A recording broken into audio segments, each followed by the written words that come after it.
Igreja Evangélica Cristo é Vida, a sua cidade refúgio.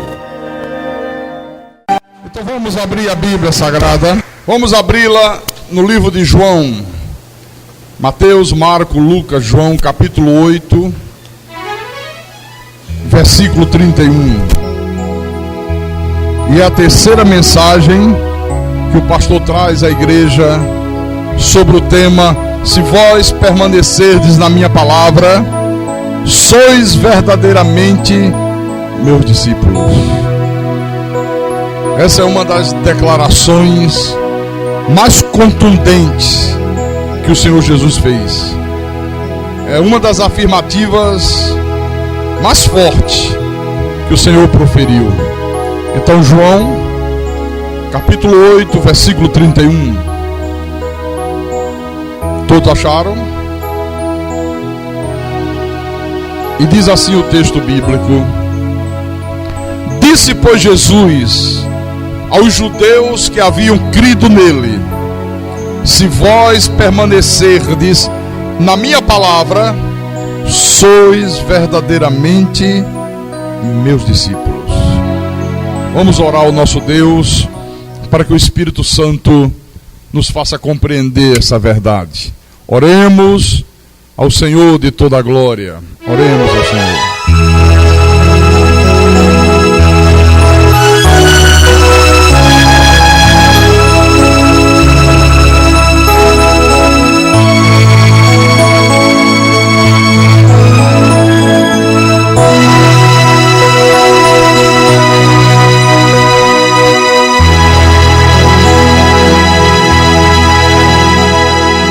Senhor Jesus Cristo, nosso Deus e nosso Pai, aqui estamos nós outra vez, Senhor, reunidos nesse santuário, prontos para ouvir a Tua voz, para aprender de Ti.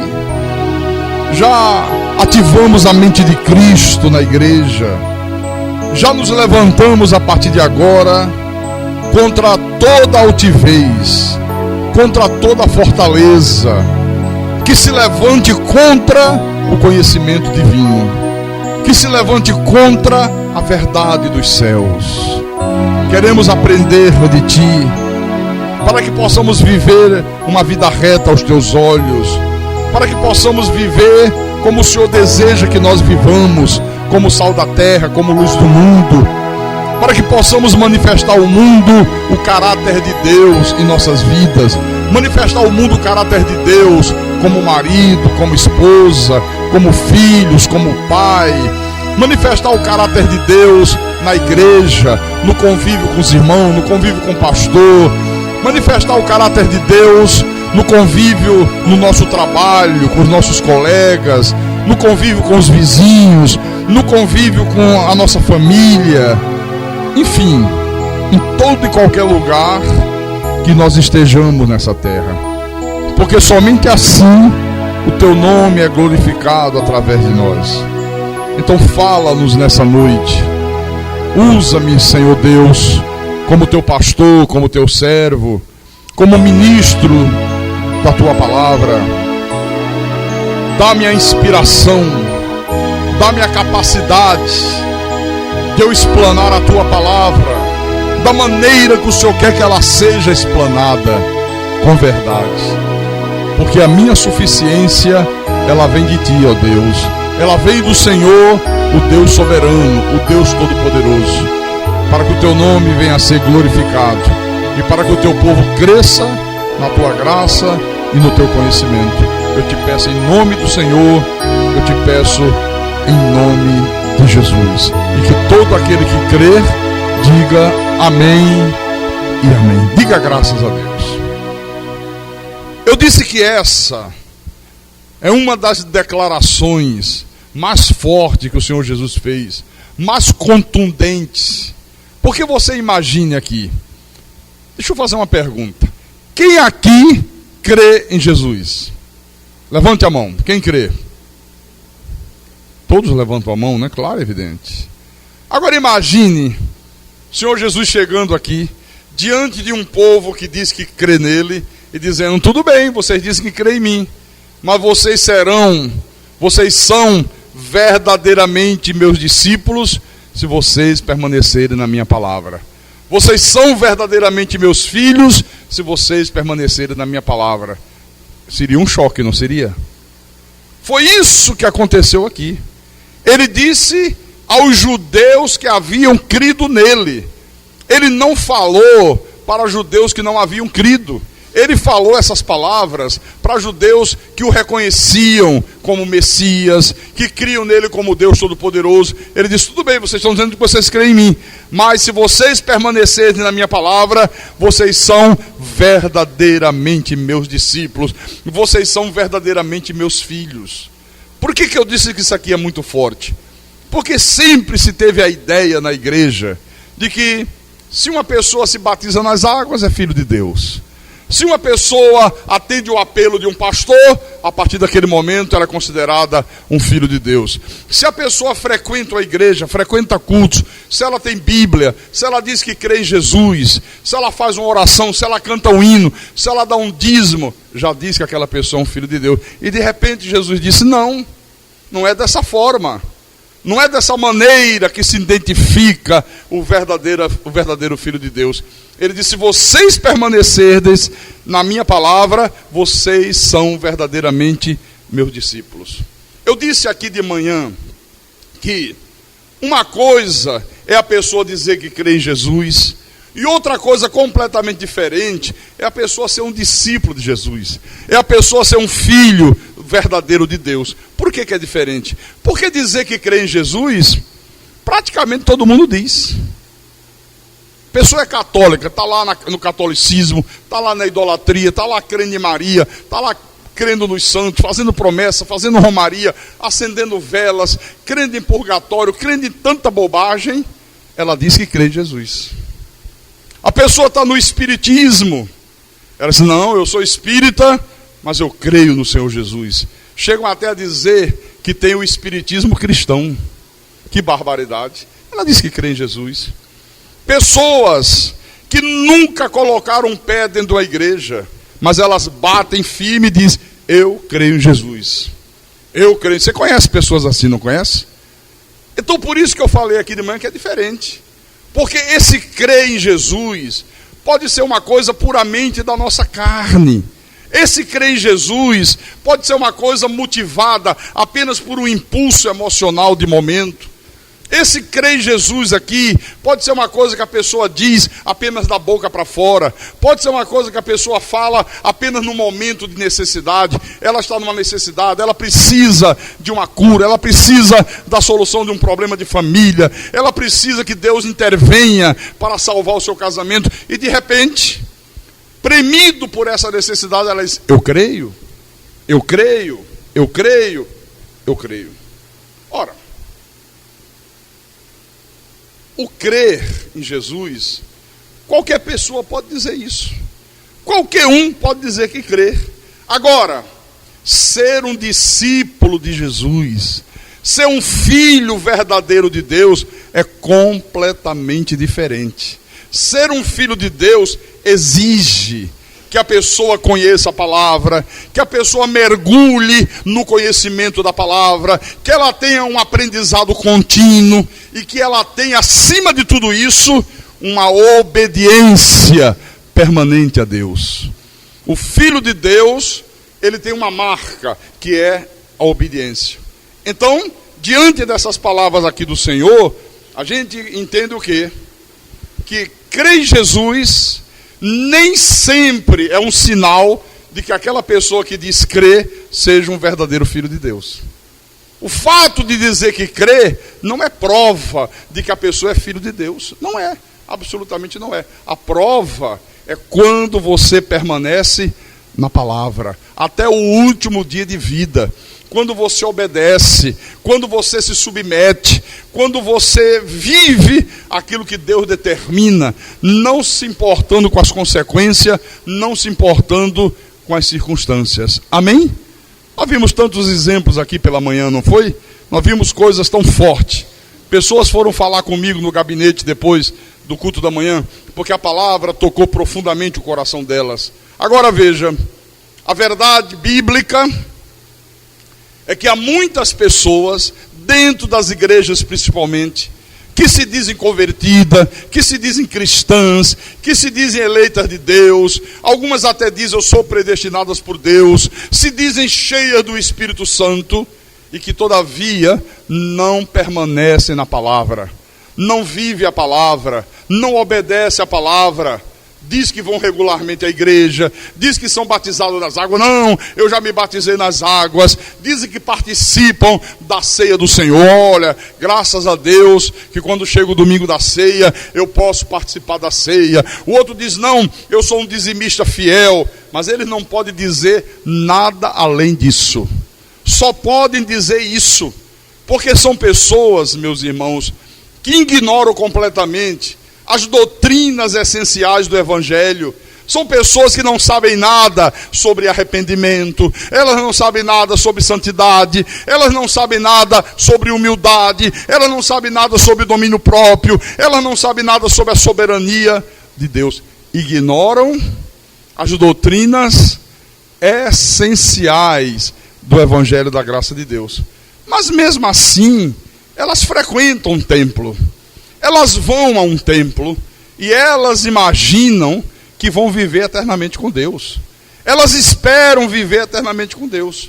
Ora, o fato de uma pessoa ouvir, por exemplo, o Evangelho da graça de Deus, que é o que essa igreja aqui prega, o fato de a pessoa frequentar um templo, vir aos cultos, participar da ceia do Senhor, como nós vamos participar no próximo domingo, o fato de uma pessoa ser um fiel dizimista não prova de maneira nenhuma que aquela pessoa está no caminho da salvação.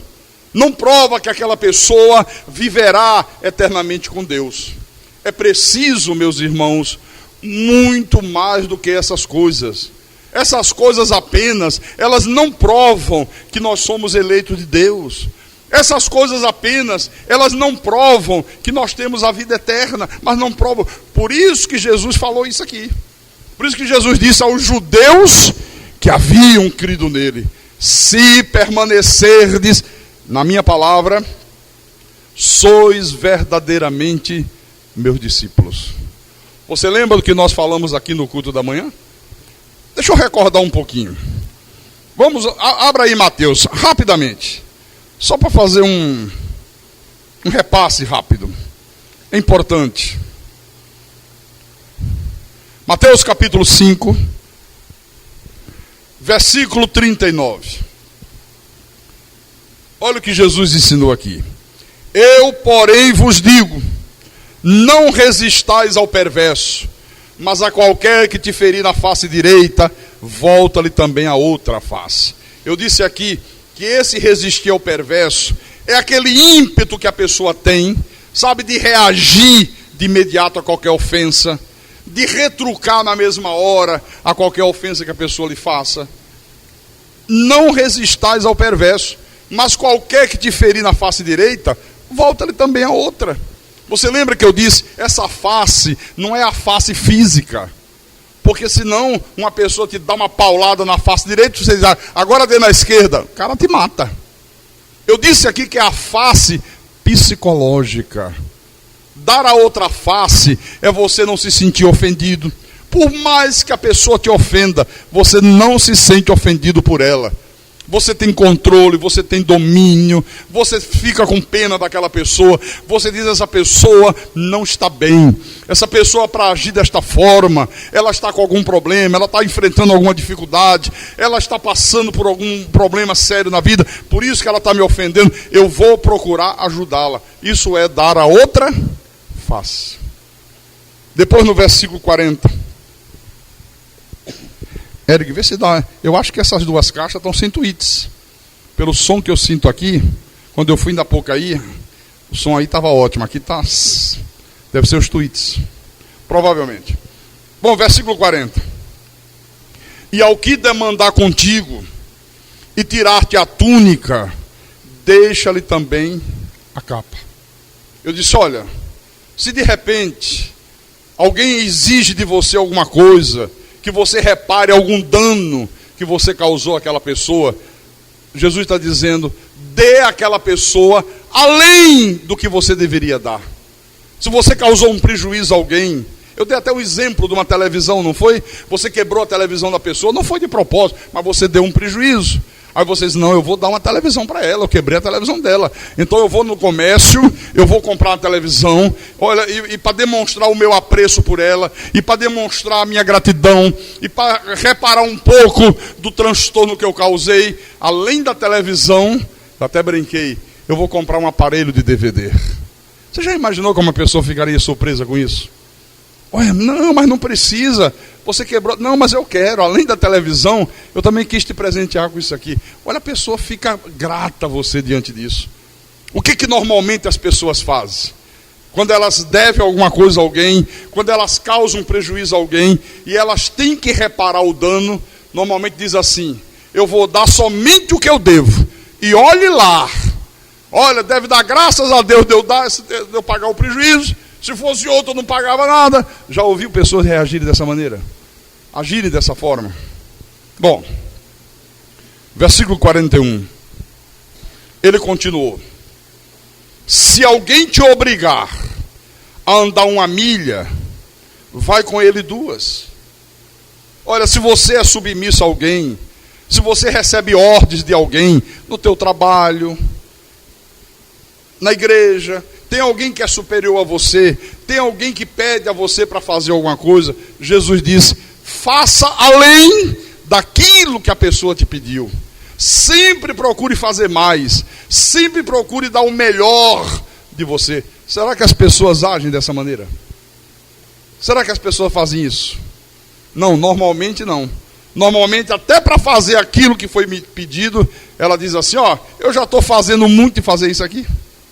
Acha que já está fazendo muito, né? Olha, o pastor pediu para você vir aqui ligar o teclado 3 horas da tarde. Aí o cara chega aqui de 3 horas. Aí o irmão diz, irmão, tu já ligou o teclado? Já, o pastor pediu para 3 horas eu estar aqui. Dá para você me ajudar, né? Afastar esse púlpito, botar ali embaixo, que eu vou varrer o altar. Ah, não, já estou fazendo muito de ter vindo ligar o teclado. Já estou fazendo muito, meu irmão, de estar aqui para ligar o teclado. Quer dizer, é isso que o Senhor está dizendo. Se permanecerdes na minha palavra. Isso aqui são pequenos exemplos. Se você cumprir a palavra, se você viver a palavra, como ela tem que ser vivida, até o último dia da tua existência, sois verdadeiramente meus discípulos. Vocês são verdadeiramente meus filhos. Amém, irmãos? E no versículo 42, ele disse, dá a quem te pede, e não volte as costas ao que deseja que lhe empreste. Eu disse aqui, não é você dar a alcoólatras, que ficam pedindo dinheiro a um, dinheiro a outro, porque são viciados. Não é você dar a mendigos profissionais. Não é você dar a preguiçosos, a pessoas aproveitadoras. Tem gente que quer sempre tirar proveito e levar vantagem. Não, esse dar ao que te pede é uma pessoa que está verdadeiramente passando uma extrema necessidade. Talvez eu tenha até que dividir o meu prato de comida, só tenho esse prato, eu tenho que dar metade para ela, metade para mim, mas eu tenho que fazer o que a palavra de Deus manda. Amém?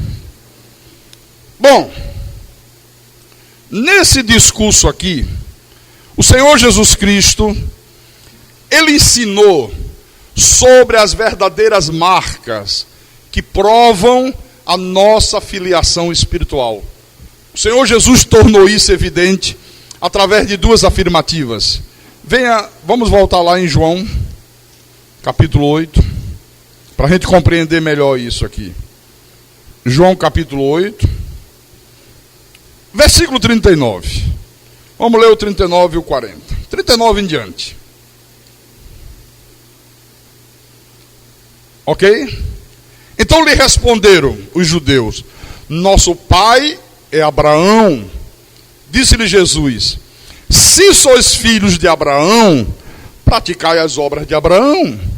Mas agora procurais matar-me, a mim que vos tenho falado a verdade que ouvi de Deus. Assim não procedeu Abraão. Vós fazeis as obras de vosso pai. Disseram eles, nós não somos bastardos, nós temos um pai que é Deus. Aí Jesus replicou, se Deus fosse de fato vosso pai, certamente me havias de amar, vocês haveriam de me amar, porque eu vim de Deus e aqui estou, pois eu não vim de mim mesmo, mas Ele me enviou. Você vê, eles eram descendentes físicos de Abraão, mas o problema, irmãos, é que a verdadeira descendência de Abraão não é uma descendência física, é uma descendência espiritual. Eles achavam que o fato deles serem descendentes de Abraão, terem uma descendência física, que isso era a prova de que eles eram de Deus, que isso era a prova de que eles estavam salvos, de que isso era a prova de que eles eram verdadeiramente eleitos do Senhor. Jesus disse não. Primeiro, se vocês são filhos de Abraão, pratiquem as obras de Abraão, vivam como Abraão viveu, mas vocês agora estão procurando me matar, por causa da verdade que eu falo para vocês, a verdade de Deus que eu anuncio. Jesus disse, com Abraão não foi assim, não aconteceu dessa forma. Pastor, quer dizer que a descendência é espiritual? É. Veja em Romanos capítulo 9, Paulo ensina isso. Romanos capítulo 9, versículo 6. Romanos capítulo 9, versículo 6. Vamos ler do 6 em diante, vamos ler um pouquinho a mais. Paulo disse assim à igreja: e não pensemos que a palavra de Deus haja falhado, porque nem todos de Israel são de fato israelitas, nem por serem descendentes de Abraão são todos seus filhos, mas em Isaque será chamada a tua descendência. Isto é, estes filhos de Deus não são propriamente os da carne, mas devem ser considerados como descendência os filhos da promessa. Deixa eu trazer isso aqui para o dia de hoje. Imagine o Senhor chegando numa igreja e dizendo assim: e não pensemos que a palavra de Deus é falhado, porque nem todos que foram batizados nas águas são filhos de Deus. Ia causar um choque, não ia? Nem todos que atenderam o apelo de aceitar Jesus são de fato os filhos de Deus. Nem todos que frequentam um culto são filhos de Deus. Nem todos que cantam hino de louvor são filhos de Deus. Os filhos de Deus verdadeiro são a descendência espiritual de Abraão. São aqueles que Deus predestinou. São aqueles que foram criados nos céus, a imagem e semelhança de Deus. Deus primeiro nos criou a sua imagem e semelhança. Deus primeiro criou o teu espírito. Deus te predestinou. Deus revestiu o teu espírito de carne. Deus te colocou nesse mundo para fazer parte de um povo exclusivamente dele. Pastor, então todos são filhos de Deus? Não. Não. Há um povo que foi posto nesse mundo que não foi criado à imagem e semelhança de Deus.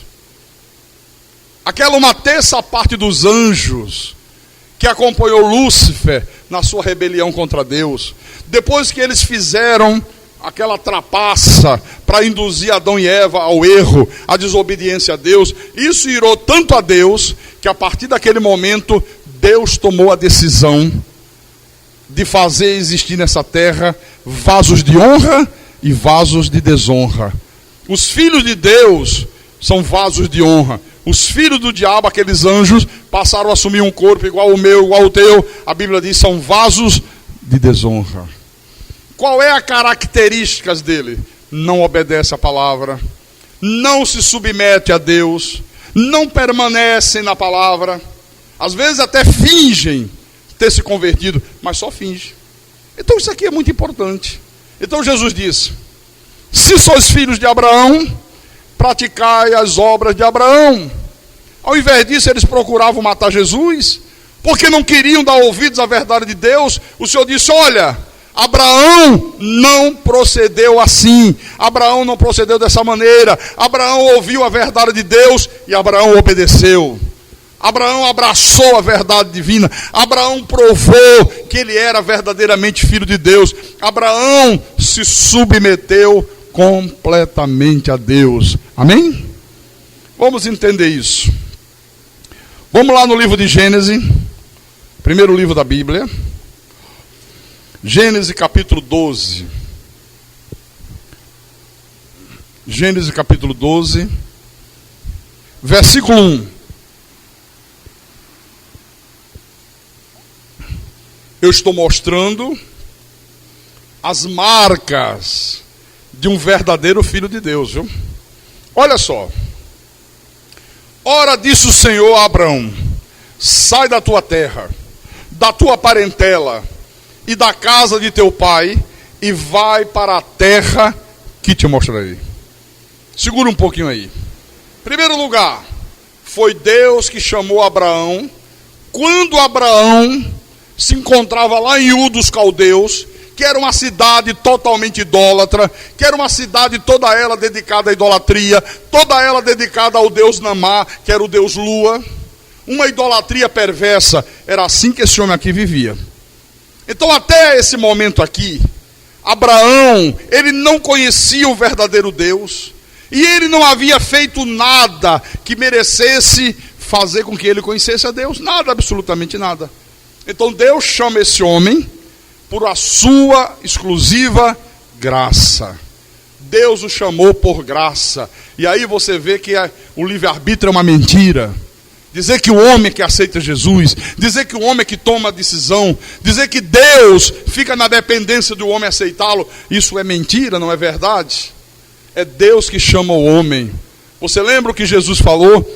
Não fostes vós que escolhestes a mim, eu escolhi a vós outro. Aleluia. Isso quebra todo o orgulho. Isso quebra toda a vaidade do homem. O homem é muito orgulhoso, o homem é muito vaidoso. O homem gosta muito, né, de fazer parte do processo da salvação. Não faz, querido. Nenhum de nós fazemos parte do processo de salvação. Nós fomos salvos, nós estamos salvos e nós permaneceremos salvos por absoluta graça de Deus. Por absoluta graça do Senhor. Diga glória a Deus. Então, Deus o chamou e Deus determinou alguma coisa para ele. Deus disse: olha, Abraão, sai da tua terra, sai da tua parentela, sai do meio dessa corrupção espiritual que você vive e vai para uma terra que eu te mostrarei. Imagina, Deus chegando para você dizendo: sai da tua cidade, abandona tudo isso aí, vai para uma terra que eu te mostrarei. Sim, e onde fica essa terra? Eu vou para onde? Para o lado direito? Eu vou para o lado esquerdo?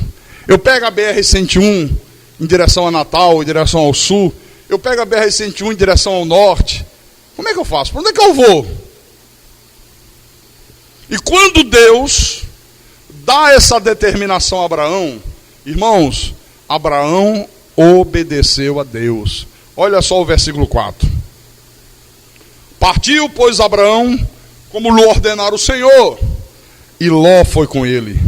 Tinha Abraão 75 anos quando saiu de Harã. Você vê? Obediência absoluta. Uma confiança plena em Deus. Por que esse homem obedeceu? Esse homem não discutiu com Deus. Esse homem não disse: Senhor, alto lá, eu creio que o Senhor está falando comigo. Eu creio que o Senhor pode fazer tudo isso. Eu creio que o Senhor vai me mostrar uma terra onde fica. Mas espera lá, vamos sentar aqui para resolver alguns pontos. Senhor, que garantias o Senhor vai me dar? O Senhor vai colocar segurança? Eu vou sair por esse mundo aí, tão cheio de perigo, tão cheio de assalto, tão cheio de violência. O Senhor vai me dar um plano de saúde, da Unimed, da Amil, ou outro qualquer aí, como é que é a história? Eu vou ter direito a férias? Eu vou ter direito a 13º? Quais são as garantias que eu tenho? Senhor, a minha vida está toda edificada aqui, está tudo tranquilo.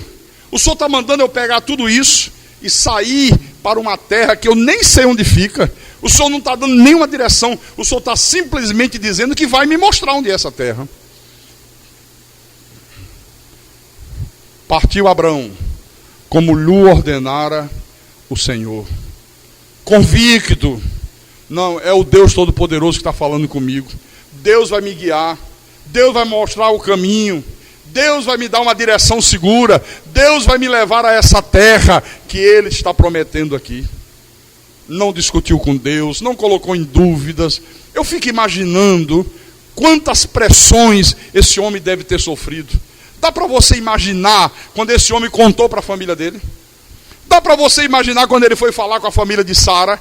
Olha, vim aqui comunicar a vocês que eu estou pegando Sara e pegar tudo que me pertence, os meus animais, os meus empregados, todos os meus bens, e vou embora. Para onde você vai, Abraão? Não sei. Você está dizendo que vai embora, não sabe para onde vai? Pirou. Olha, Abraão, coitado do homem, está com um parafuso a menos. Aí o pai de Sara: você está pensando o quê, Abraão? Você está pensando que vai levar minha filha para uma aventura? Você vai sair por aí. Por que você vai fazer isso? Porque Deus mandou. Deus? Que negócio de Deus? Eles viviam numa terra idólatra. Uma idolatria perversa. Uma incredulidade violenta. O dos caldeus era semelhante ao que nós vemos hoje. As pessoas crendo em imagem, as pessoas crendo em corrente de libertação, as pessoas colocando a sua fé em rosa, em copo com água, em vidrinho de óleo, em folhinha da oliveira. O cara vai ali no mercado, compra um tecido, manda cortar uma porção de lenço e diz: eu vou distribuir o lenço de Paulo. Olha, Deus vai curar você através do lenço de Paulo. Isso é idolatria perversa. Isso é uma idolatria violenta. Idolatria é quando você direciona a tua fé para qualquer objeto ou coisa. A tua fé, ela tem que ser direcionada totalmente para a palavra de Deus. Amém? Totalmente para a palavra de Deus. Então este homem aqui é um exemplo, meus irmãos, para todos nós. Esse homem é um exemplo para todos nós. Olha só, vira um pouquinho a página aí. Capítulo 15 de Gênesis, versículo 6. Olha o que é que diz aqui. Ele creu no Senhor. O que é que ele fez? Ele creu no Senhor. E isso lhe foi imputado para a justiça. Quer dizer que crer é o quê? O que é crer? Obedecer, confiar, acreditar. Olha, Deus está falando, isso é Deus. Eu creio em Deus. Eu sei que a minha vida está nas mãos de Deus. Eu estou seguro em Deus. Eu não vou ter medo, eu não vou ter receio, eu não vou ter dúvidas. Eu creio que Deus está no controle de todas as coisas. Aleluia.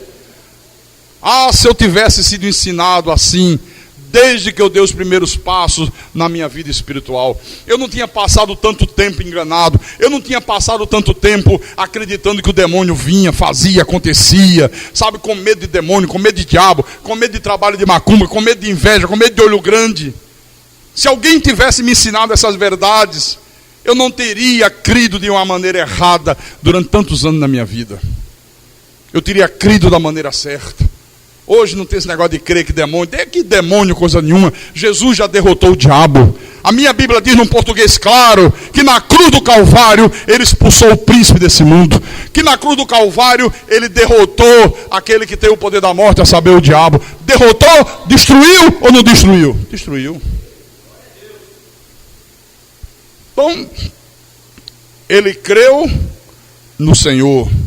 Romanos capítulo 4. Vamos voltar lá em Romanos. Romanos capítulo 4, versículo 12. Agora Paulo diz assim: e pai da circuncisão, isto é, daqueles que não são apenas circuncisos, mas também andam nas pisadas da fé que teve Abraão, nosso pai, antes de ser circuncidado. Quer dizer que o verdadeiro filho de Deus, ele tem que andar nas mesmas pisadas da fé que teve Abraão. Ou seja, Você tem que ter a mesma fé que Abraão teve. Você tem que crer em Deus da mesma maneira que Abraão creu. Por exemplo, quantos jejuns Abraão fez? Nenhum. Gente, e mesmo assim a Bíblia diz: Abraão creu em Deus. Quantas vigílias Abraão participou? De nenhuma. Nunca participou de uma vigília. Quantas vezes Abraão mandou ungir a cabeça dele com óleo? Nenhuma. Quantas vezes Abraão participou de um culto para quebrar maldições? Mas é o que as pessoas mais fazem hoje. Olha, tem um culto ali para quebrar maldição. Olha, tem um pastor que vem, o bispo Rodovalho. Ah, meu Deus do céu, como é que pode? Olha, ele vem aí. Olha, ele faz um seminário para ensinar as pessoas a quebrarem maldições. Que ensinar a pessoa a quebrar maldição? Quer dizer que o que Jesus fez não foi suficiente? Quer dizer que Jesus perdeu viagem? Quer dizer que Jesus não fez a obra completa? Não, ele fez a obra completa. Ele disse: está consumado. Deixa eu fazer mais uma perguntinha. Quantas correntes de libertação, ou de família, ou de prosperidade, ou seja lá do que, Abraão participou? Mas agora eu descobri uma que ele fez. Quantas fogueiras santas Abraão participou? Participou de alguma? Não. Quantas romarias Abraão fez? Olha, Abraão vai ter uma romaria lá para o túmulo do Padre Cícero. Abraão vai ter uma romaria lá para Canidé. Vamos lá, Abraão. Nenhuma vez. Então quer dizer que as pessoas que vivem esse tipo de fé não estão andando nas pisadas da fé que teve Abraão. Não estão andando. Olha, isso não tem nada a ver com a fé de Deus. Isso não tem nada a ver com a verdade divina. Isso não tem nada a ver com a palavra do Senhor. Você tem que crer como Abraão creu. Confiar em Deus, colocar a tua fé na palavra, confiar no poder de Deus, acreditar que a tua vida nesse mundo não é uma aventura cega. A tua vida não é um jogo de sorte. Você está aqui nesse mundo e há desígnios predestinados de Deus para a tua vida que vão ter que se cumprir em nome do Senhor Jesus Cristo. Nada nem ninguém pode impedir que os desígnios de Deus se cumpram na tua vida. Nada nem ninguém. Nada nem ninguém. Então permanecer na palavra é isso aqui, ó. Deixa eu vir aqui em Gálatas. Vamos lá. Gálatas capítulo 3, versículo 6 e 7. Paulo falava muito de Abraão, viu? Olha o que ele diz à igreja da Galácia. É o caso de Abraão que creu em Deus, e isso lhe foi imputado para a justiça. Sabeis, pois, que os da fé que teve Abraão, é que são filhos de Abraão. Quem são os filhos de Abraão? Os da fé. Que fé? A fé que teve Abraão. Por isso eu volto a dizer, irmãos, cuidado. Porque hoje se criou no mundo espiritual evangélico uma ideia de que uma pessoa que participa de uma corrente, olha, tem muita fé em Deus. Tem fé em nada. Está enganado, está iludido, está dando ouvidos a um falso evangelho. Olha, ele tem muita fé. Ele leva um saquinho de sal grosso e sai jogando dentro de casa. Está pirado da cabeça. Viu? Como eu vivi muitos anos. Está enganado por um falso evangelho. Está enganado, está manipulado por falsos pastores e por falsos profetas. Amém? Cuidado, olha aqui, ó. Os da fé que teve Abraão, é que são filhos de Abraão. É que são descendentes de Abraão, é que são filhos amados de Deus. Mais adiante em Hebreus capítulo 11, versículo 8, diz assim: pela fé, olha, eu amo essa expressão, pela fé. Apesar que é uma expressão muito usada de uma maneira errada pelos falsos profetas para induzir o povo de Deus ao erro. Porque eles fazem as pessoas praticarem as coisas mais absurdas e dizem, não, irmão, é pela fé. Como se o pela fé fosse pela fé em qualquer coisa. Fosse pela fé em qualquer objeto. Fosse pela fé em qualquer loucura. Não. Pela fé em quem? Na palavra de Deus. Olha a palavra, Abraão, sai da tua terra. Sai da tua parentela.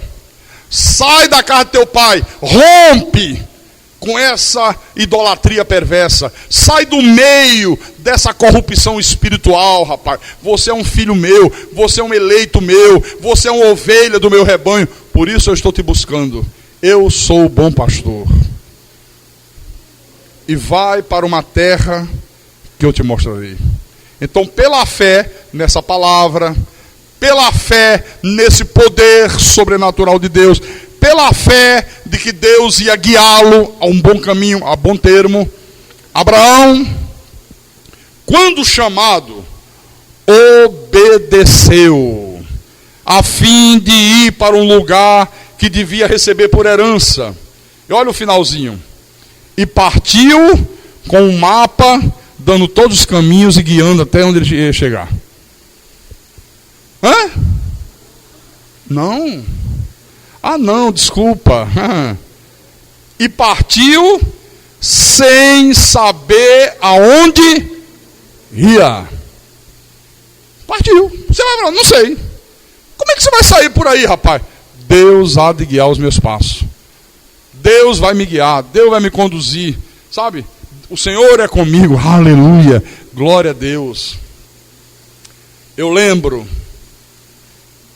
quando Deus me tirou do Egito, quando Deus me tirou do meio da iniquidade, quando Deus me tirou da perversidade, da idolatria, das correntes, dos olhos, dos enxofres, eu lembro que foi uma coisa tão forte, sabe, mas tão forte que eu não conseguia me controlar. Nada fazia eu continuar mais ali. E eu não tinha segurança nenhuma. Eu lembro que as pessoas diziam, mas como é que você vai viver? Como é que você toma uma atitude dessa? Como é que você renuncia a tanto privilégio que você tem? Você é líder dessa seita no Brasil inteiro. Você ganha rios de dinheiro. Você mora nas melhores casas. Você tem o melhor automóvel. Você tem tudo. É verdade, tinha tudo. Só não tinha paz. Só não tinha paz. Só não tinha Deus. Eu era uma máquina de arrecadar dinheiro. Não passava disso. Não passava disso. Família esboroada. Casamento em crise. Está aí minha mulher, está hoje aqui, ó. Problemas de toda ordem. Mas eu era obrigado a subir ao altar e rir e dizer, está tudo bem. Tudo tranquilo. Está tudo certo. Demônio, diabo, satanás, capeta, não sei o que, não sei o que, não sei o que. E a pessoa dizia, como é que vai ser? E eu dizia, o Senhor proverá. Deus proverá. Eu não conhecia essa palavra, ele estava dando os primeiros passos. Eu não sabia nem que Deus estava no controle. Mas mesmo sem saber, alguma coisa dizia aqui dentro, que era o Espírito Santo, que Deus estava no controle da minha vida, que ia dar tudo certo em nome de Jesus Cristo. E eu parti sem saber o que eu ia fazer, sem saber que rumo eu ia tomar, sem saber que direção eu devia seguir. Mas eu saí. Era uma coisa muito, era Deus agindo, porque Deus, Paulo disse, é quem efetua em vós o querer e o realizar. Estamos nós aqui. Deus me fez um pastor, porque eu não era pastor de nada. Eu não tinha o Espírito de Deus. Como é que um homem pode ter o Espírito Santo, se a Bíblia diz que o Espírito Santo guia o homem a toda a verdade, e ele estava me guiando a toda a mentira? Que espírito era esse? Não era o Espírito de Deus, era uma invenção. Eu achava que tinha o Espírito Santo. Eu fui ter o Espírito Santo quando eu ouvi a palavra da verdade. Efésios 1,13, leia aí. Efésios capítulo 1, versículo 13. Agora você vai saber quando é que uma pessoa tem o Espírito Santo.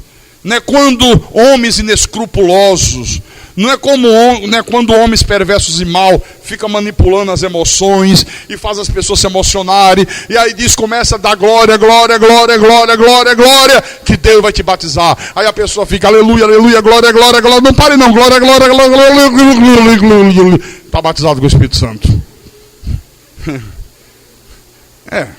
Está batizado com o Espírito do glu, glu, glu, glu, não sei se é no Espírito do peru. Olha, tá assim de gente, irmão. Não, eu fui batizado. Você quer ver uma coisa? Quem passou por essa experiência aqui? E foi enganado mesmo. Tá vendo? Hã?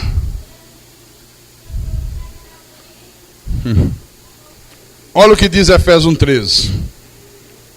Depois que ouvistes a palavra da verdade, o evangelho da vossa salvação, tendo nele crido, foste selado com o Santo Espírito da promessa. Aleluia! Você pensa que é ter o Espírito Santo ouvindo a palavra da mentira? Não, é depois que você ouve a palavra da verdade.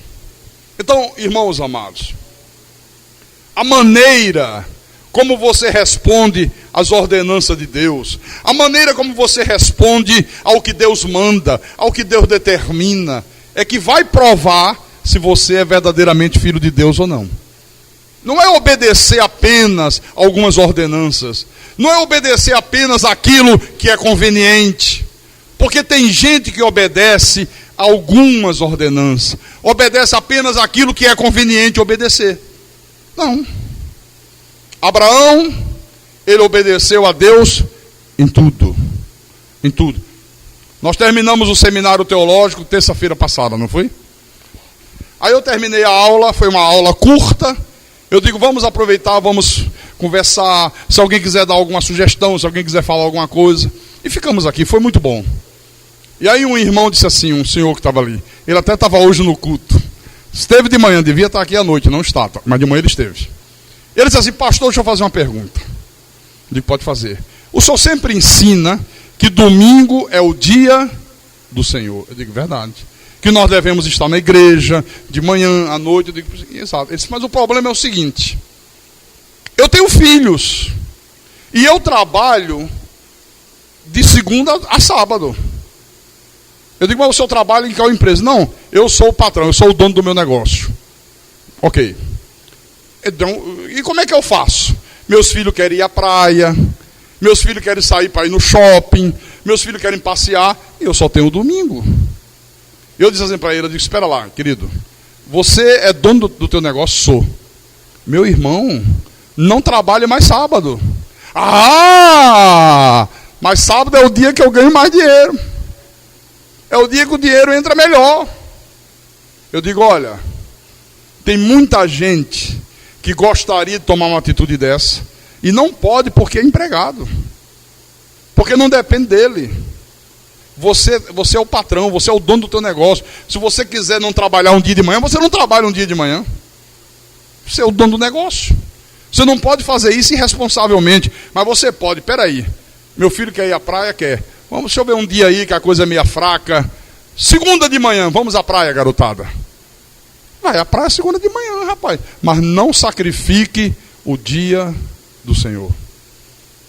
Até a irmã Jeane, na hora disse, olha pastor, ela está ali, ela deu testemunho, foi irmã? Ela disse, pastor, o dia que eu mais ganhava dinheiro era o domingo. Ela é manicure, trabalha com negócio de salão de beleza. Era o dia que eu mais ganhava. Depois que eu ouvi essa palavra, eu não trabalho mais aos domingos. Irmãos, a palavra de Deus é para ser vivida. Não é para brincar com isso. Ou a gente crê, ou a gente não crê. Ou a gente obedece, ou a gente não obedece.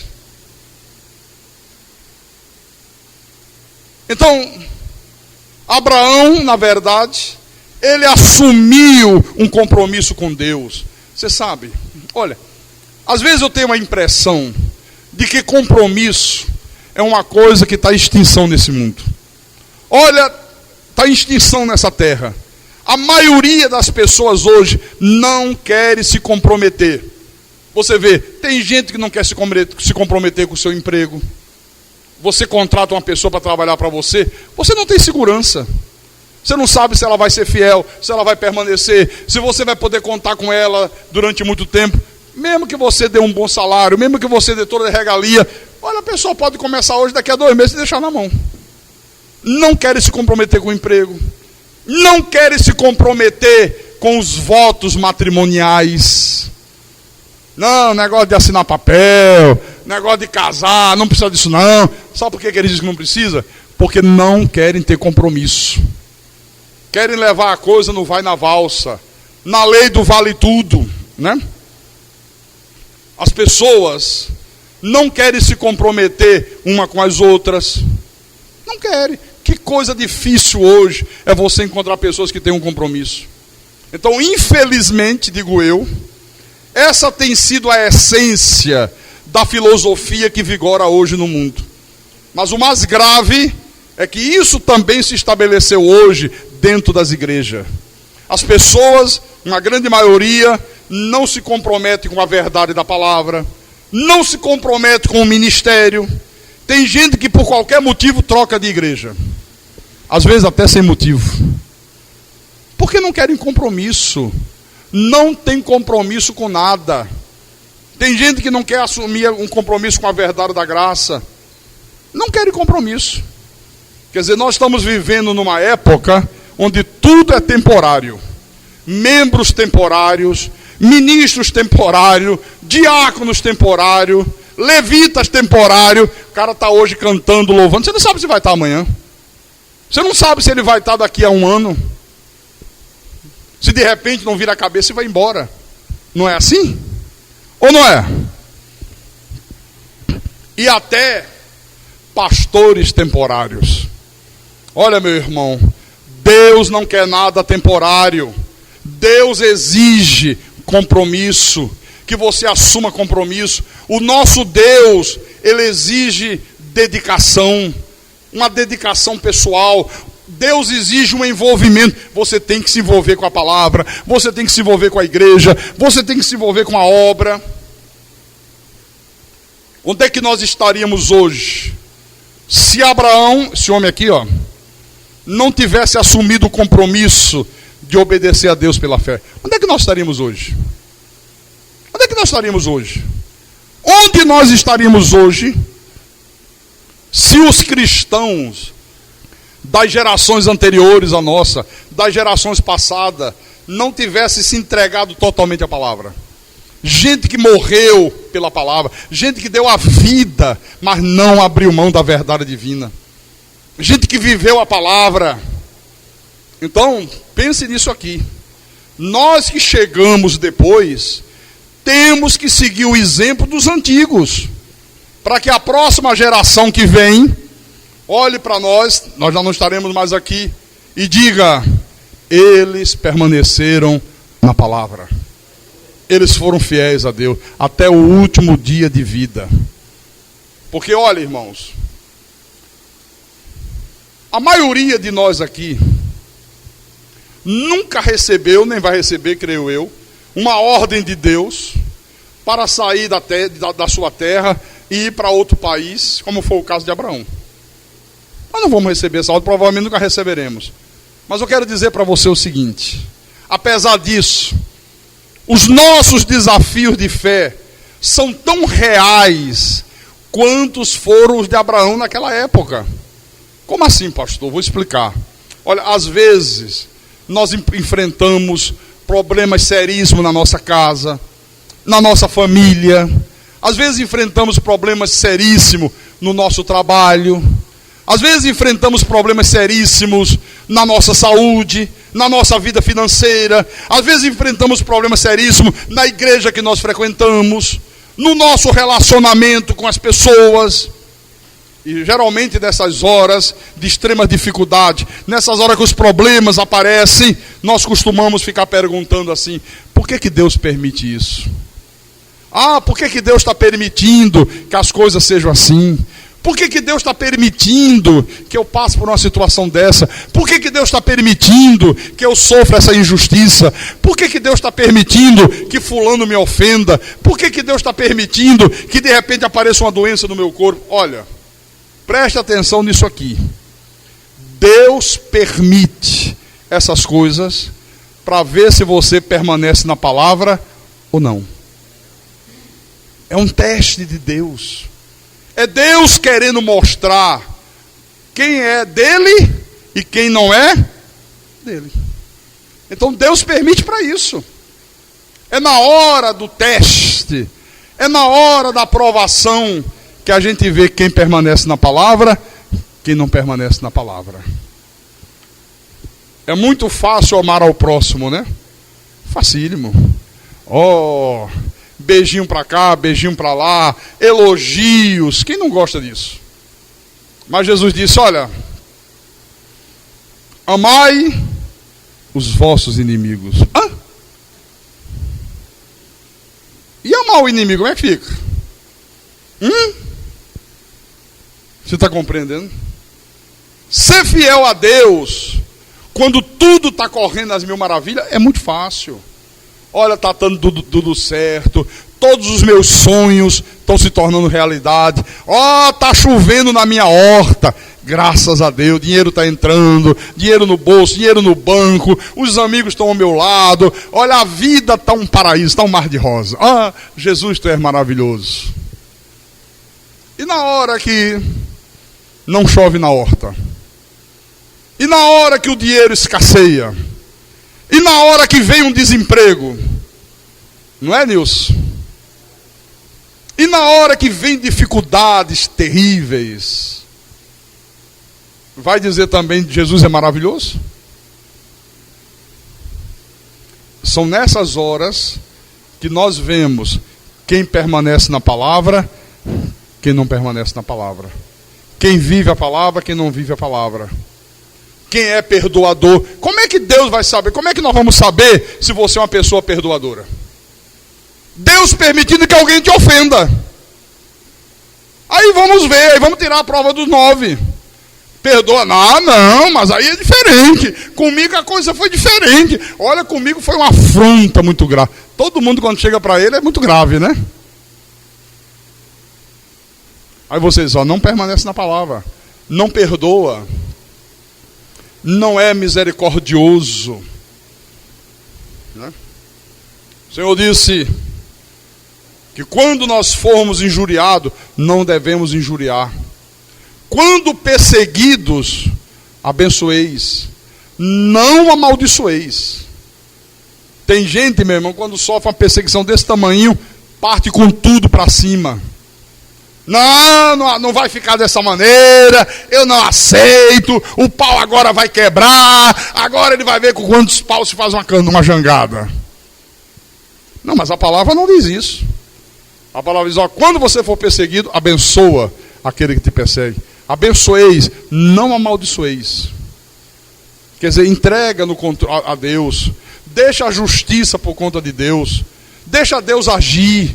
Deixa Deus mostrar o caminho. Deixa Deus criar a situação que aquele entreveiro venha ter uma solução. Não, as pessoas normalmente querem tomar a frente de Deus. Diz que crê que Deus está no controle, mas na hora de uma situação negativa, olha, esquece que Deus está no controle. Elas querem assumir o controle. Isso acontece em famílias normalmente, né? Brigas de família. E aí o que é que acontece? O nome de Jesus Cristo é injuriado. O nome de Jesus Cristo, ao invés de ser glorificado, ele vai se tornando o opróbrio. Então, irmãos amados, minhas irmãs em Cristo, a marca que prova que nós somos de fato filhos de Deus é uma só: a obediência. Diga, obediência. Fé verdadeira não é você crer apesar das evidências. Não. Fé é você obedecer apesar das consequências. Isso é que é a fé verdadeira. Não é crer apesar das evidências contrárias, não é só isso não. É você obedecer apesar das consequências. Mesmo que venham consequências negativas para você, mas você obedece o que Deus manda. Você faz o que Deus determina. As pessoas ficam enlouquecidas. Elas, como é possível?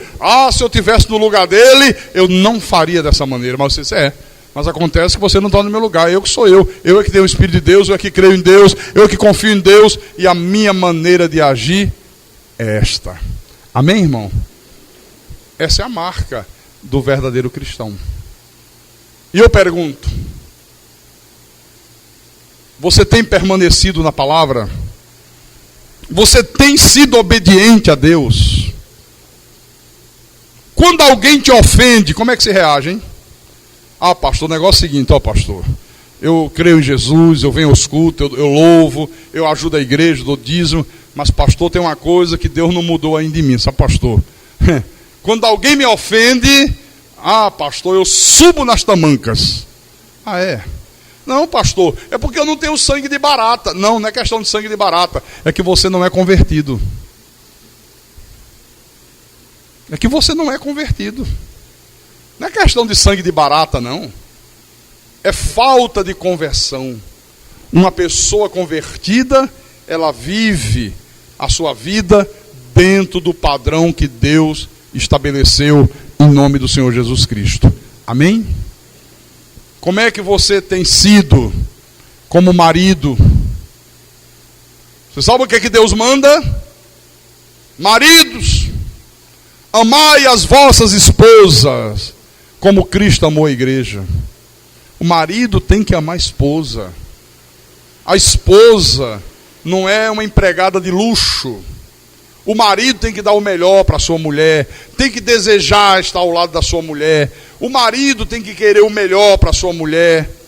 Viu? Você tem amado a sua esposa como Cristo amou a igreja? Tem mulher que não sabe nem quanto o marido ganha, que o cara nem isso diz para a mulher. Isso aí não é problema seu, problema meu. Não, tá bom, tudo bem. Aí às vezes o marido morre, não sabe nem o que o marido ganhava, quanto ganhava, como era, como não era. Fica a pobre da mulher, coitada, desamparada aí, correndo atrás, sem saber como correr atrás. Não. Você é herdeiro da mesma herança de vida. Da mesma herança de vida. Você é um abençoado, tua mulher também é. Você é um eleito, tua mulher também é, querido. Abrir uma conta, faça a conta conjunta. É conta conjunta. Não é individual, egoísmo, né? Só o cara que tem um cheque. A mulher fica implorando, olha, eu preciso comprar uma sandália, dá para você fazer um cheque? Aí o cara faz o cheque e dá. A mulher não tem direito a ter um cheque. Olha, tudo que é meu é dela, tudo que é dela é meu. Está aqui minha mulher. Ó. Minha mulher tem procuração minha. Eu não tenho quase nada. Eu tenho só umas terras lá que ficou do meu pai. Uma besteirazinha. Ela já tem procuração. Se eu morrer hoje, ela não passa nenhuma dificuldade. Ela assume tudo. Não vai ficar correndo atrás, brigando. Não, mas era dele, eu sou mulher. Como é que é, herança e não sei o que, inventário. Não, tudo nas mãos dela. Tudo nas mãos dela. Eu dirijo, ela dirige também. Por que eu vou ser egoísta? Só eu que tenho o direito de dirigir, é? Ela não tem? Todas as vezes que eu pude, eu tenho o meu carro, ela tem o dela. Só o homem que tem direito de ter carro, é? Aí o cara sai para trabalhar, para o carro na frente do trabalho, 8 horas da manhã, vai sair 6 da tarde. A pobre da mulher fica em casa sem carro, tem que deixar a criança no colégio de ônibus, tem que ir no mercantil de ônibus. Caramba! Isso mesmo, pastor, dá duro, pastor, estou gostando. Ah, é? Mas a palavra também diz, esposas, sede submissa aos vossos próprios maridos, como ao Senhor. ser submissa ao marido, trabalhar lado a lado com o marido, caminhar os dois olhando no mesmo alvo. Às vezes o marido diz, olha, ali é o melhor para a gente, vamos ali. A mulher diz, não, eu gosto de ir para ali. Não, amorzinho, olha, eu já pensei bem, vamos aqui, vamos trabalhar junto. Não, então você vai para lá que eu vou para cá. Deus que me livre. Tem uma mulher assim, é como disse Salomão, é melhor viver debaixo de um viaduto comendo couve, do que dentro de casa com uma mulher rixosa, do que uma mulher que não é submissa, uma mulher que não é mansa, uma mulher que não é sábia, uma mulher que só cria problemas. Como é que você tem sido esposa com o teu marido? Olha, isso é permanecer na palavra, irmãos. Permanecer na palavra. Amém? Essas são as marcas do verdadeiro Filho de Deus. Não adianta nada você vir à igreja, ter Bíblia, cantar hino, aleluia, Jesus, glória a Deus, Senhor. E ele está dizendo, mas o negócio é diferente. Se você permanecer na minha palavra, você é verdadeiramente meu filho. Não é porque você faz assim, aleluia, glória a Deus. Não, é se permanecer na palavra. É se você viver a palavra. É se você for obediente à palavra. E quem tem ouvidos, que ouça o que o Espírito falou à igreja nessa noite. Aleluia. Louvado seja o nome de Jesus Cristo.